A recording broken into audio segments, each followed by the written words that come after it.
वंदे पुरुषोत्तम परम प्रेममय श्री श्री ठाकुर जी की श्री हस्तलिखित सत्यानुसरण ग्रंथ से एकांश। विषय में मन संलग्न रहने को आसक्ति कहते हैं और सत्य में संलग्न रहने को भक्ति कहते हैं। प्रेम भक्ति की ही क्रमोन्नति है। भक्ति का गरत्व ही प्रेम है। अहंकार जहाँ जितना पतला है, भक्ति का स्थान भी वहाँ उतना ही अधिक है। भक्ति बिना साधना में सफल होने का उपाय कहाँ है? भक्ति ही सिद्धि ला दे सकती है। विश्वास जिस तरह अंधा नहीं होता, भक्ति भी उसी तरह मूढ़ नहीं होती। भक्ति में किसी भी समय किसी तरह की दुर्बलता नहीं। कल्पित दुर्बलता बहुधा भक्ति का वेश पहनकर खड़े होते हैं, उनसे सावधान रहना। थोड़ा रो लेने से ही या नृत्य गीतादि में उत्तेजित होकर उछल कूद करने से ही जो भक्ति हुई, ऐसी बात नहीं है। सामयिक भावोन्मत्तादि भक्त के लक्षण नहीं। भक्त के चरित्र में पतला अहंकार का चिन्ह, विश्वास का चिन्ह, सत्चिंता का चिन्ह, सद्व्यवहार का चिन्ह एवं उदारता इत्यादि के चिन्ह कुछ न कुछ रहेंगे ही, नहीं तो भक्ति नहीं आई। विश्वास नहीं आने पर निष्ठा नहीं आती और निष्ठा के बिना भक्ति रह नहीं सकती। दुर्बल भावोन्मत्ता अनेक समय भक्ति जैसी दिखाई पड़ती है, वह निष्ठा नहीं है और भक्ति का चरित्रगत लक्षण भी नहीं है। जिसके हृदय में भक्ति है वह समझ नहीं पाता कि वह भक्त है, और दुर्बल निष्ठाहीन केवल भावप्रवण मोटा अहंयुक्त हृदय सोचता है, मैं खूब भक्त हूँ। अश्रु पुलक सवेत कंपन होने से ही जो वहाँ भक्ति आई है, ऐसी बात नहीं। भक्ति के इन सब के साथ अपना सौधर्म चरित्रगत लक्षण रहेगा ही। अश्रु पुलक सवेत कंपन इत्यादि भाव के लक्षण हैं। वे अनेक प्रकार के हो सकते हैं। भक्ति के चरित्रगत लक्षणों के साथ यदि उस भाव के वे लक्षण प्रकाश पाए, तभी वे सात्विक भाव के लक्षण हैं। नकली भक्ति मोटा अहंकार युक्त होती है। असली भक्ति होती है अहंकार मुक्त, अर्थात खूब पतला अहंकार युक्त। नकली भक्ति युक्त मनुष्य उपदेश नहीं ले सकता। उपदेष्टा के रूप में उपदेश केवल दे सकता है। इसलिए कोई उसे यदि उपदेश देता है तो उसके चेहरे पर क्रोध के लक्षण, विरक्ति के लक्षण, संग छोड़ने की चेष्टा इत्यादि लक्षण प्राय स्पष्ट प्रकाश पाते हैं। असली भक्ति युक्त मनुष्य उपदेष्टा का आसन लेने में बिल्कुल ही गैरराजी होता है। यदि उपदेश पाता है, उसके चेहरे पर आनंद के चिन्ह झलकने लगते हैं। अविश्वासी एवं बहुनैष्ठिक हृदय में भक्ति आ ही नहीं सकती। भक्ति एक के लिए बहुत से प्रेम करती है और आसक्ति बहुत के लिए एक से प्रेम करती है। आसक्ति में स्वार्थ से आत्मतुष्टि होती है और भक्ति में परार्थ से आत्मतुष्टि होती है। भक्ति की अनुरक्ति सत्य में है और आसक्ति का नशा स्वार्थ में, अहंग में है। आसक्ति काम की पत्नी है और भक्ति प्रेम की छोटी बहन है। अनुभूति द्वारा जो जाना जाए वही ज्ञान है। जानने को ही वेद कहते हैं और वेद अखंड है। जो जितना जानता है वह इतना ही भरवेदवित्त है।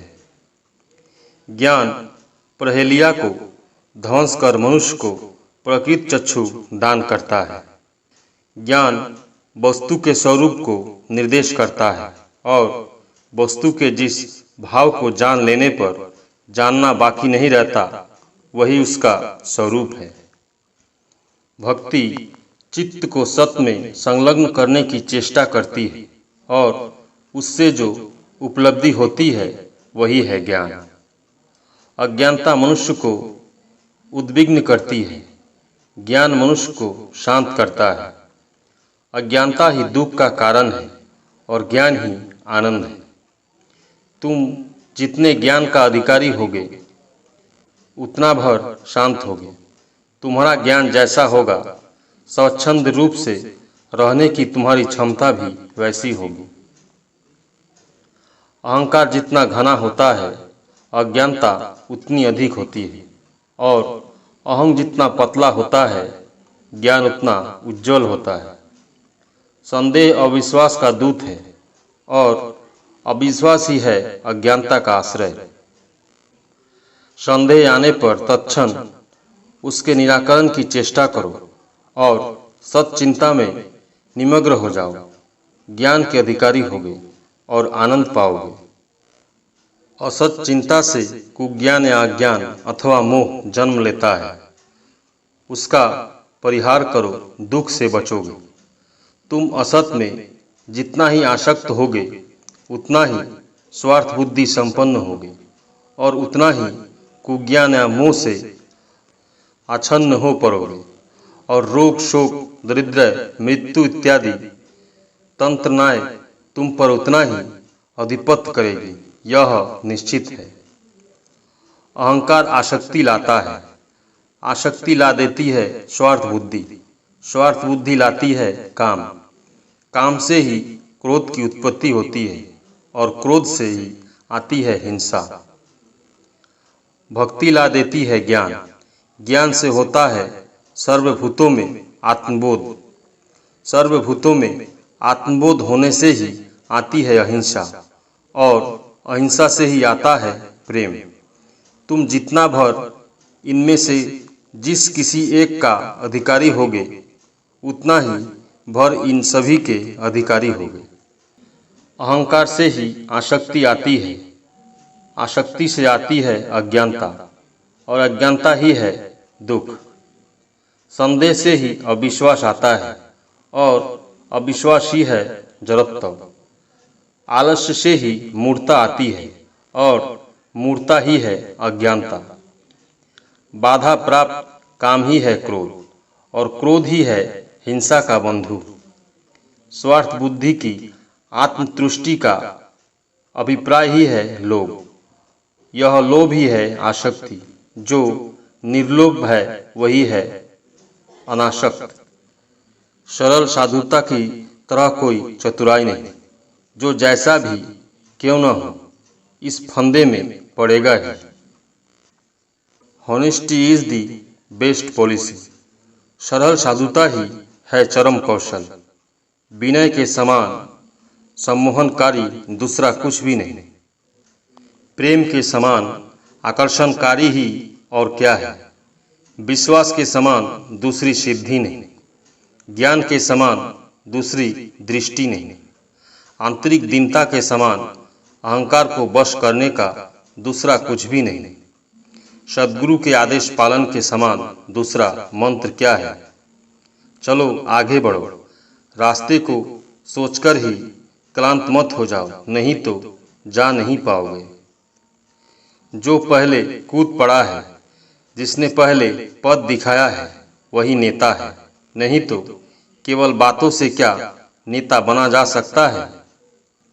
पहले दूसरों के लिए यथा सर्वस्व डालो, 10 के लिए जान प्राण दे दो और किसी के दोष के रूप में दोष देखना भूल जाओ।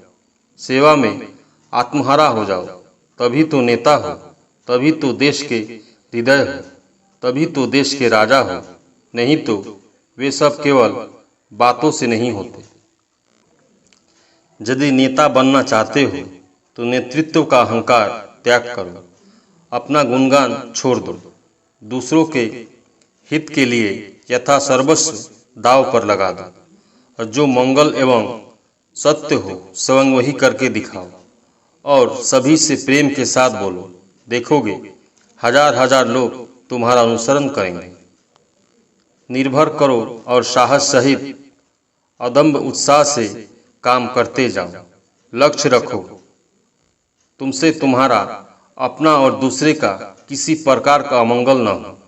देखोगे सौभाग्य लक्ष्मी तुम्हारे घर में बंधी रहेगी।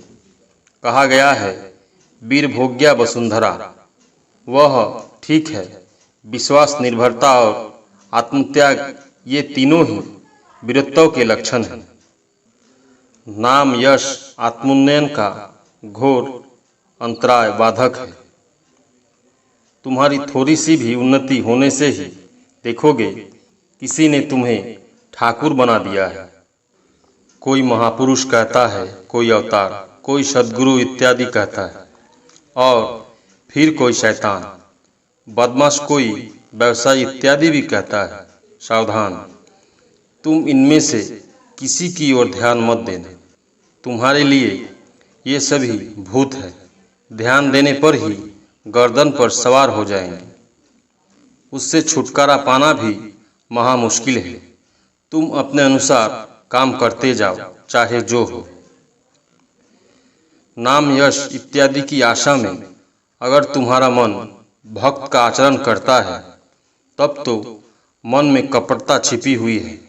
तत्क्षण उसे मार भगाओ, तभी मंगल है, नहीं तो सब नष्ट हो जाएगा।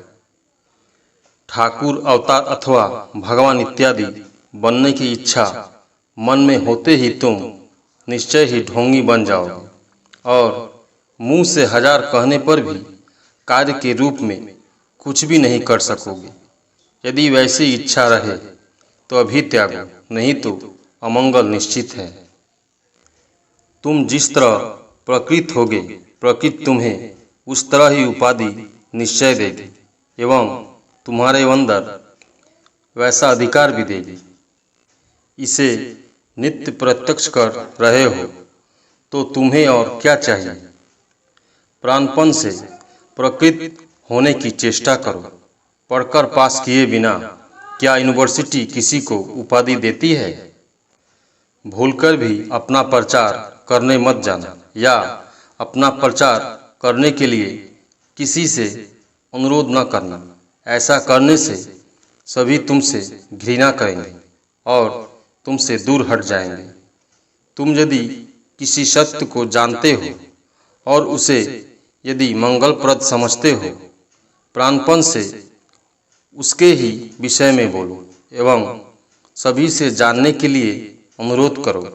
समझने पर सभी तुम्हारी बात सुनेंगे एवं अनुसरण करेंगे। यदि तुमने सत्य देखा है, समझा है, तो तुम्हारे कायमनोवाक्य से वह प्रस्फुटित होगा। तुम जब तक उसमें खो नहीं जाते, तब तक किसी भी तरह स्थिर नहीं रह सकोगे। सूर्य को क्या अंधकार ढक कर रख सकता है। परम प्रेममय श्री ठाकुर। सभी गुरु भाई एवं माँ को जय गुरु।